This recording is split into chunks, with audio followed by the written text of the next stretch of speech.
Hey guys, welcome back to my Ableton journal. These two loops that I just showed you, they contain more or less, like 99%, the exact same sounds, with the exception being some extra hi-hats that I added in the second part, as well as some background noise and atmospheric elements. Besides that, the main difference in how these two loops feel comes from a more mindful approach to a few basic concepts. In the last couple of weeks, I started working with two new clients, both of which are pretty advanced producers already. They've been producing music for years, and they definitely have like the technical skills and the technical know-how when it comes to making music. What was really interesting though was that they both came to me showing more or less like the same mental hurdle when it came to creating a loop and a track that felt more fleshed out. And both came to me with this expectation that I was going to show them some super complex way of doing things or some hidden Ableton feature that they didn't know of. Basically, they thought that more complexity would equal better music. But instead of doing that, we went back to the basic concepts of ghost notes, call and response, filter modulation, creating depth using noise and delays, and groove and micro timing. But instead of sitting here just talking about all of these concepts, let's jump into Ableton, and I'm going to show you just how I've applied these concepts here to create this more interesting 8-bar loop. So the kick in the boring section, it sounds like this. 4 to the floor, straight grid, no groove, no life whatsoever. What I've gone ahead and done is just add in a few hits here and there that are lower in velocity. And I've also gone ahead and mapped out the velocity of the filter to the kick so that whenever I decrease the velocity, I also close the filter and I create a more muted copy of that same sound. And it sounds like this.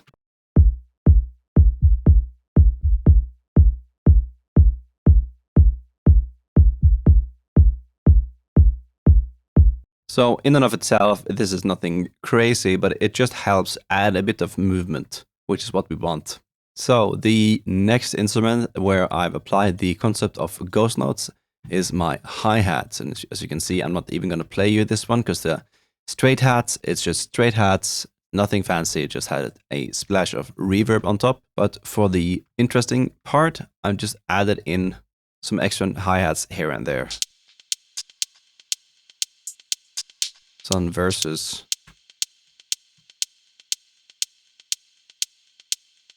And this just creates a bit of, like, I don't need it to be super busy. I just want some variation going on throughout the entirety of this 8-bar loop. The same thing goes for the clap. I've been using the same clap at the same velocity. I haven't even played around with that, but I've added in just an extra clap here and there.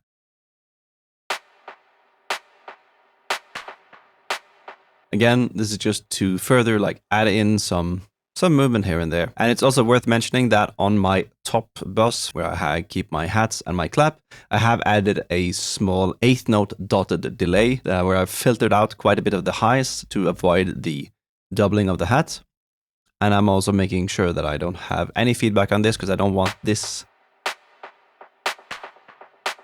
I don't want it to ring out really at all. I'm using a modest 25%.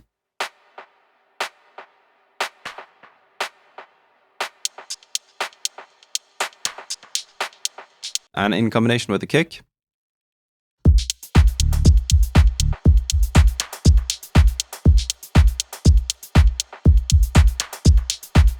it just makes it much more interesting than this stale version that I've got going over here.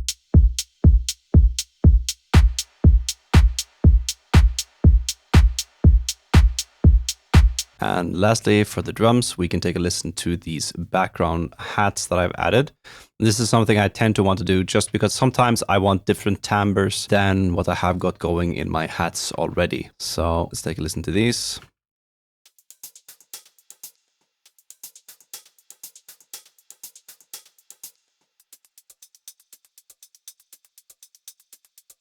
So again, these are just really subtle, small hats that's going on in the background, which is just there to like flesh out the high end even a bit more.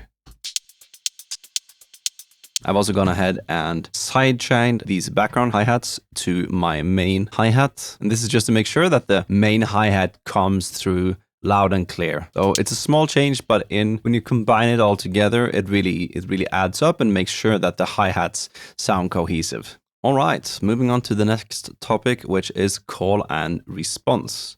Now, for those of you who don't know, call and response in music is this basic concept that if one sound plays, then it would be natural to have a different or similar sound play after it. So you can think of it as a conversation between the different musical elements. To just give you the example from the stay loop, then chord 1 will be playing the call, and then chord 2 is going to be playing the response.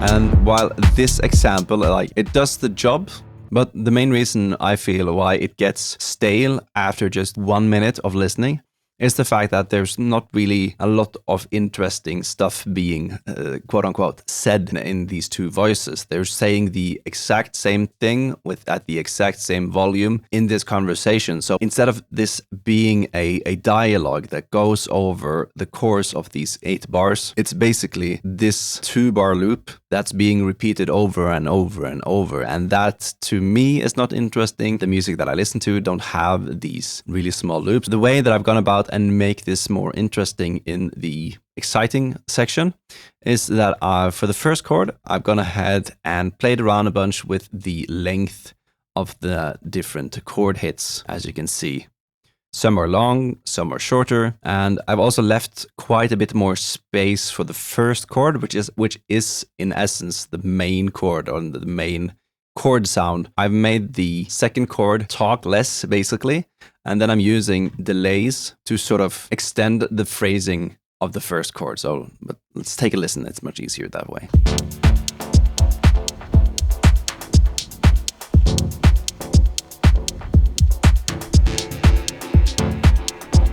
And you can really hear how that delay is keeping our attention for a longer period of time.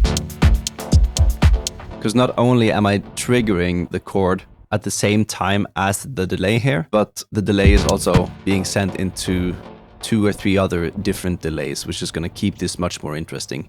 And then finally, when chord 2 comes in, we're already kind of expecting that something's going to happen.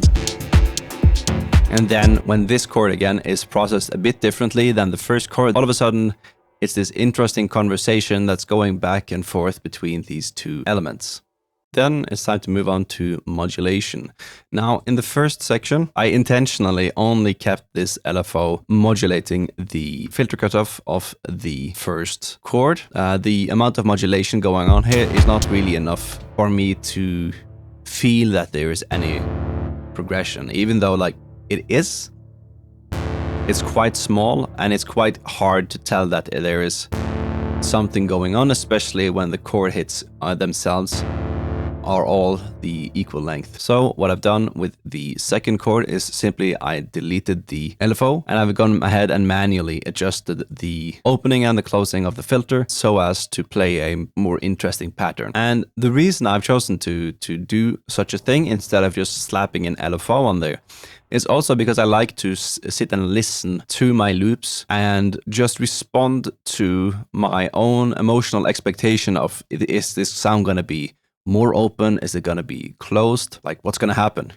And I feel like that intuitive knowing of when is what going to happen, I'm not sure where it comes from, but I do believe it comes from just me having listened to a bunch of dub techno and paying a lot of attention to what's going on in the tracks that I listen to. Furthermore, I am modulating the opening of the K of the hi-hat just a tiny bit. It's not necessarily meant to be perceptible. It's a compound effect of all of these really minute, small changes that makes a big difference when you start stacking them on top of each other. All right, so the next thing I wanted to talk about is how I'm using background noise to create more depth in my mix. And while this is, by some standards, this is a pretty cheap trick, but for me, I found it to be super effective, and I don't see a reason to not want to go down this road with just adding in vinyl noise, crackle sounds, and just some cassette hiss, because it does make a big difference. In essence, I like to think of this as a movie screen. Because when you go to the movies and you see, let's say you go and check out a horror movie that goes on at night or something like that, very, very seldom you will see a movie where a dark room or a dark space is being presented as simply pitch black. It's almost never pitch black. There's always the outline of a shape, or it's super dark blue, and there's always something going on in the background, so you can actually sort of make out what's actually going on. And I like to apply that metaphor to my music production, because then when I add in these just soft background layers of noise and a bit of crackle, I have a phaser on the vinyl noise, and the cassette noise is just, it's barely audible. But when you add them up,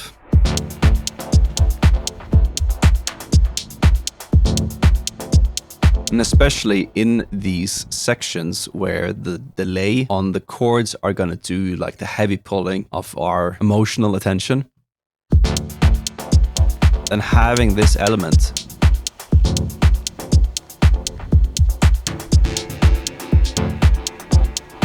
all the way in the back, it just makes sure that we're never fading all the way to pitch black. Because I mean, if you go watch the movies, then the only time there's going to be like a pitch black scene is when the movie's done.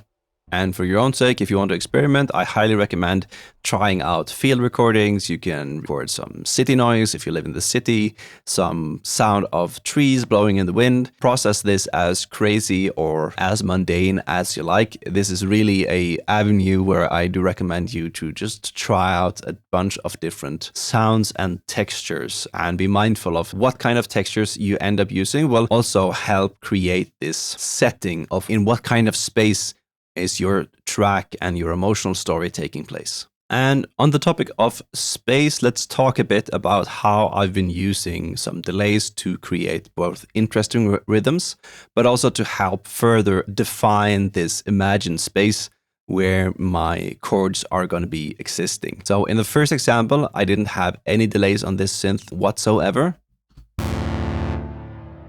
Just a nice plate reverb. And honestly, like this, it's okay, but it doesn't take much to create some more interest. So what I've gone ahead and done here, I've created a simple, what I call a dub rack. This is just one instance of Echo Boy set to quarter note dot. Little bit of feedback. It's tempo synced. It's not even being shifted in the timing. And then I've gone ahead and cut out some of the lows. After that, what I've come to find is using something like Soundtoys Crystallizer. And here you can use any kind of pitched delay. Because what this is going to do, it's going to create this pitch down reverse delay, which can be really nice if you put some reverb on top. So we can take a listen without this. Like, this is cool, but if we add in the crystallizer, so then you get these whop whop.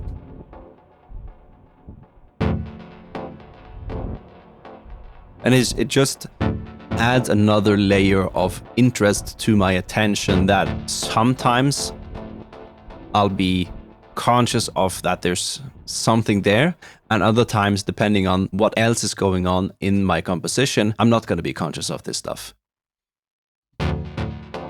And obviously, I am also sending some of this signal to my other delays. So for me, dub techno is very much dependent on creative and extensive use of delays in various kinds, just to create this interesting space. That's all there is to it. And on that note, I also want to highlight the fact that anyone who's interested in this kind of aesthetic, you can't really go wrong if you use spring reverbs and delays in combination.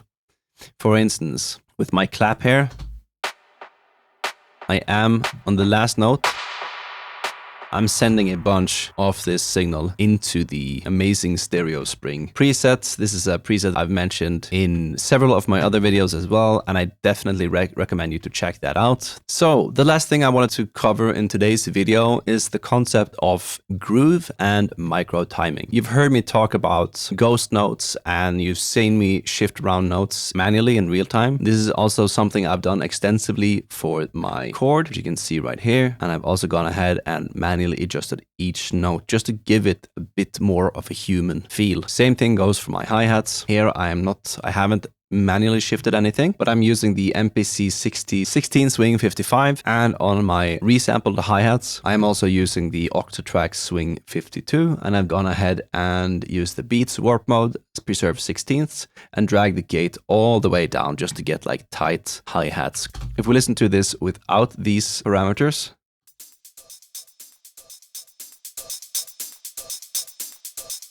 it's okay, you know, it's cool because it already has some sort of like small drift here, but I really want to be able to control the amount of shuffle and drag that I'm applying to my hi-hats. Like if you go overboard with this, things can end up sounding messy and you're not really able to discern like, is this good messy or bad messy? And for me personally, if I go like this, like we had it was on 3.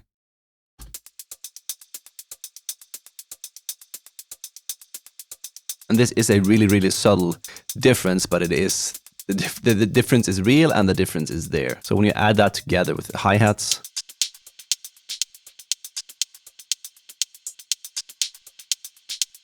it sounds nice and it grooves. On this topic, the last thing that I wanted to mention that I haven't really been talking about is the concept of using track delays up or down a millisecond or two to create further rhythmical tension. Now, this is a trick that I first learned in a masterclass from Dan a couple of years ago, but it is so useful that I think everybody should be using it, especially for the hi-hats. It's basically a matter of nudging your entire hi-hat or instrument or clap sense up or down 1 millisecond to sort of like shift the entire grid 1 millisecond up or down. And you can access this by going to the down these buttons here, and you can, I don't know if you can see that properly, but it says here, track options. Highly recommend you to play around with that stuff. Obviously, you'll see that I do have a lot more processing on these interesting sounds than I have on the boring example. And I feel like what I really want to encourage you doing is to experiment boldly. Chuck on whatever kind of effect on the sounds you have available, and don't be discouraged if it sounds like crap. You know, I feel like so much of the techniques that I'm showcasing and everything like that, I'm not sitting week by week and checking out tutorials and then regurgitating that to you necessarily. I am experimenting with techniques that I already know, basic stuff that I learned years ago, and I try to remind myself that the solution is right in front of me. It's almost like I already know what to do. I just need to figure out what it is. And this might sound weird, but my point being is that try out a bunch of stuff. Try out, I don't know, 4 OTTs on your kick if you want to, and see what kind of textures that come out of that. If you find one interesting texture in your kick that doesn't sound like a kick anymore, then, well, what do you know? What if you try and chuck that into a sampler or a granulator and play around with that again? And then start stacking delays and more compressors or distortion or whatever you can think of, really, is what I really want to encourage you to do. So that's it for today's video. I really hope you found this useful. And I know I'm not showcasing anything crazy at this point in time, but I really want to highlight the importance of being more mindful and conscious of the basics, and challenge you to try and go back to core concepts and try to ask yourself, like, are there any techniques that I already learned that I'm not really paying enough attention to, and see where that takes you. If you have any questions about the ideas I've presented here, just let me know in the comments down below, and I'm going to reply as soon as I see your comment.